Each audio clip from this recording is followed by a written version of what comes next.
नाला ट्रेडर्स। तो आज हम लोग बात करने वाले हैं ग्रो ऐप के ब्रोकरेज चार्जेस के बारे में। कुछ हिडन चार्जेस भी हैं तो उसके बारे में भी बात करेंगे। तो देखो, हमने सीधा चार्जेस दिखा देते हैं। सबसे पहले एफ स्टॉक्स इंट्राडे करोगे या फिर फ्यूचर एंड ऑप्शंस करोगे तो भी ब्रोकरेज चार्जेस कितने लगते हैं वो भी मैं आप लोगों को दिखा दूंगा, ठीक है।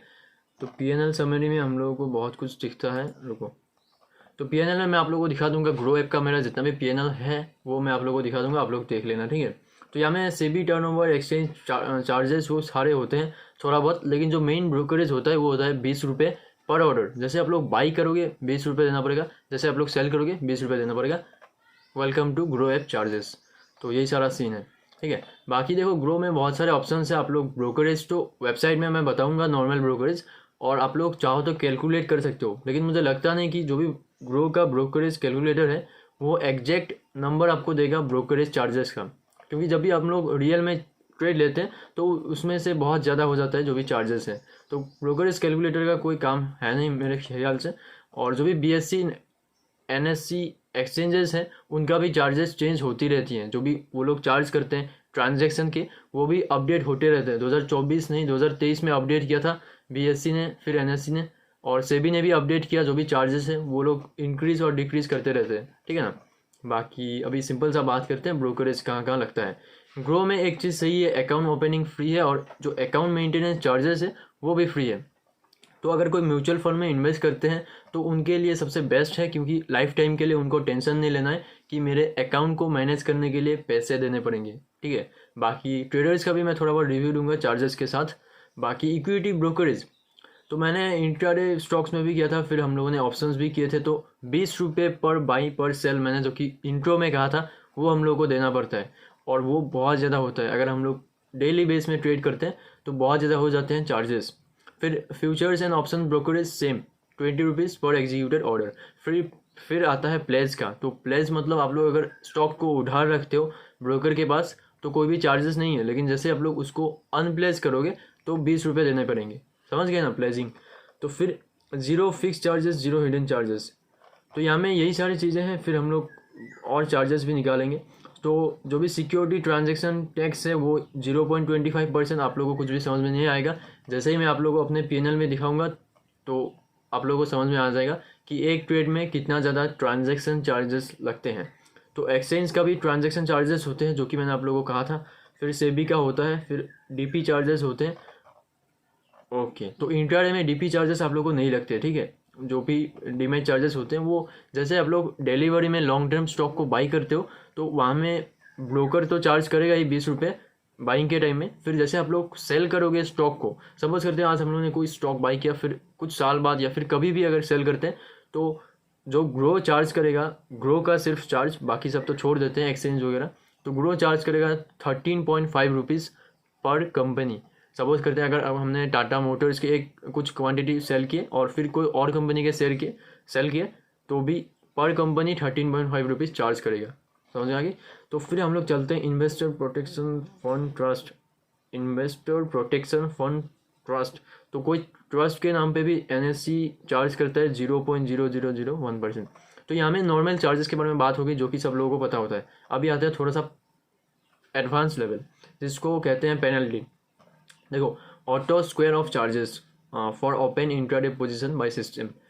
तो यहाँ में क्या होता है, जब भी इंट्राडे में लोग पोजीशन बनाते हैं, चाहे फ्यूचर एंड ऑप्शंस का हो या फिर इंट्राडे में अगर आप कोई भी पोजीशन बनाते हो, तो वहाँ में क्या होता है, इंट्राडे में अगर आप लोग स्क्वायर ऑफ नहीं करते हो, सो जाते हो पोजीशन लेके, भूल जाते हो, तो यहाँ में 50 रुपीज़ पर पोजीशन चार्ज लगेगा। 50 रुपीज़ पर पोजीशन। अगर मल्टीपल पोजीशंस लेके रखा है तो पर पोजीशन 50 रुपीज़ आप लोग काउंट कर लो कितना ज़्यादा चार्ज लगेगा। तो ये चीज़ है, ये लोग जब भी एडवर्टाइज़ करते हैं ये बताते नहीं है, लेकिन आप लोगों को पता होना चाहिए जो भी पेनल्टीज होती हैं। तो अगर यहीं तक वीडियो देख रहे हो तो आप ही लोगों का फ़ायदा है। और कुछ एडवांस देखते हैं हम लोग। ऑप्शन का ऑप्शन है, if unable to deliver a stock not in demat as per actual penalty by exchange. तो एक्सचेंज चार्ज लगाता है, ठीक है। If unable to deliver a stock not in demat, तो डीमेट अकाउंट में अगर कोई डिलीवर स्टॉक, ये तो हम लोग को देखना पड़ेगा, ठीक है। Okay, so delayed payment charges, DPC, delayed payment charges. हाँ, ये चीज़, ये एक मोस्ट इंपॉर्टेंट चीज़ है जो कि लोग अवॉइड करते हैं। सपोज करते हैं ग्रो ऐप में हमारा वॉलेट है, ठीक है। वॉलेट में कभी कभी देखने को मिलता है कि जो भी है माइनस में चलता है ना।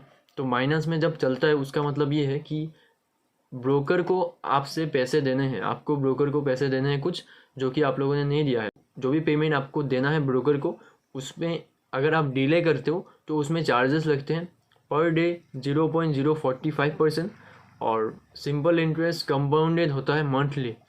तो यहाँ में भी इंटरेस्ट होता है, आप लोग देख लेना। अगर कभी भी माइनस में होता है तो ट्राई करो कि जल्दी से जल्दी क्लियर कर दो, इंटरेस्ट कम पड़ेगा। बाकी 18% GST वो तो सबको पता ही होगा कि brokerage, exchange charges, SEBI charges, जितने भी चार्जेस आपका टोटल होगा उसके ऊपर 18% आप लोगों को फिर GST भी देना पड़ेगा।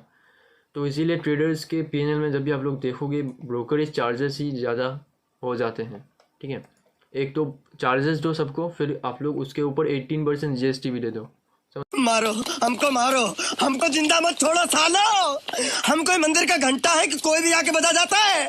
सो ट्रेडर्स यहाँ तक वीडियो देख रहे हो, अभी आप लोगों को पता चलने वाला है ग्रो ऐप के जो भी हिडन चार्जेस हैं उनके बारे में। तो अदर चार्जेस में यहाँ में लिखा है डीमेट का जो भी सर्टिफिकेट होता है 150 रुपीज़ पर सर्टिफिकेट प्लस कोरियर चार्जेस। कोई भी सर्टिफिकेट आप लोग ऑर्डर करते हो डिजिटल से वो फॉर्म में, फिजिकल फॉर्म में, तो आप लोगों को सर्टिफिकेट के कुछ चार्जेस और कोरियर चार्जेस देने पड़ेंगे। फिर फेल्ड डीमेट ट्रांजैक्शन, तो अगर आपका कोई ट्रांजैक्शन फेल होता है तो उसके ऊपर भी कुछ ₹50 है। ये तो हमें समझ में नहीं आया, फेल डीमेट ट्रांजैक्शन आप लोग गूगल कर लेना। और फिर आता है प्लेस। तो प्लेस जैसे आप लोग स्टॉक को करोगे फ्री है, लेकिन जैसे ही प्लेस उधार रखोगे, उसको अनप्लेस करोगे तो यहाँ में 20 रुपीज़ देने पड़ेंगे। फिर यहाँ में स्टेटमेंट रिक्वेस्ट, अगर आप लोग कोई भी स्टेटमेंट रिक्वेस्ट करते हो अपने ब्रोकर से, सपोज करते हो अपना PNL या फिर कोई भी स्टेटमेंट, तो आप लोगों को देने पड़ेंगे, फ्री है, ईमेल में आप लोगों को फ्री में मिल जाएंगे। और अगर आप लोगों को फिजिकल फॉर्म में चाहिए तो 10 रुपीज़ पर पेज लिखा है। तो बाकी तो स्टेटमेंट्स फ्री में मिल ही जाते हैं सारे ब्रोकर्स में, मेल में कर देंगे आप लोगों को। फिर KYC मॉडिफिकेशन रिक्वेस्ट अगर आप लोग करोगे तो 50 रुपीज़ आप लोगों को देने पड़ेंगे, समझ गए ना। तो ये चीज़ें आप लोगों को नहीं मिलेंगी, ये सारे के सारे हिडन चार्जेस हैं। आप लोग चाहो तो ग्रो के वेबसाइट में जाके देख सकते हो, रीड कर सकते हो, लिंक इन द डिस्क्रिप्शन में दे दूंगा। फिर KYC मॉडिफिकेशन 50 रुपीज़। फिर अगर आप लोग और कुछ अपडेट करते हो जैसे KRA अपलोड डाउनलोड, 50 रुपीज़ आप लोगों को लगेगा। फिर delivery instruction slip first 10 leaves free. फिर ऐड, उसके बाद आप लोगों को 100 rupees plus courier charges. Delivery instruction slip लोगे तो ऐसे चार्जेस हैं। कुछ पेजेस आप लोगों को फ्री मिलेंगे फर्स्ट 10, फिर आप लोगों को चार्जेस देने पड़ेंगे। फिर physical CMR client master report अगर आप लोग ऑर्डर करते हो तो उसका 20 रुपीज़, फिर कोरियर चार्जेस यहाँ में लगेंगे। तो यही सारी चार्जेस थे। अगर आप लोग किसी भी ऑप्शन को अपडेट करना चाहते हो, KYC मॉडिफिकेशन 50 रुपीज़ है, KRA अपलोड डाउनलोड 50 रुपीज़ है, और यही सारे चार्जेस हैं। और डिस्क्रिप्शन में मैं दे दूँगा, आप लोग अदर चार्जेस में जाके डिटेल में देख सकते हो। तो यही सारे थे hidden charges grow app traders के लिए। बाकी अगर आप लोग देखना चाहते हो ग्रो ऐप का रिव्यू, मुझे कैसा लगा, 1 ईयर की ट्रेडिंग एक्सपीरियंस है रिव्यू के साथ, तो लेफ्ट वाले वीडियो में क्लिक कर सकते हो। यहीं में मिलते हैं, है ना।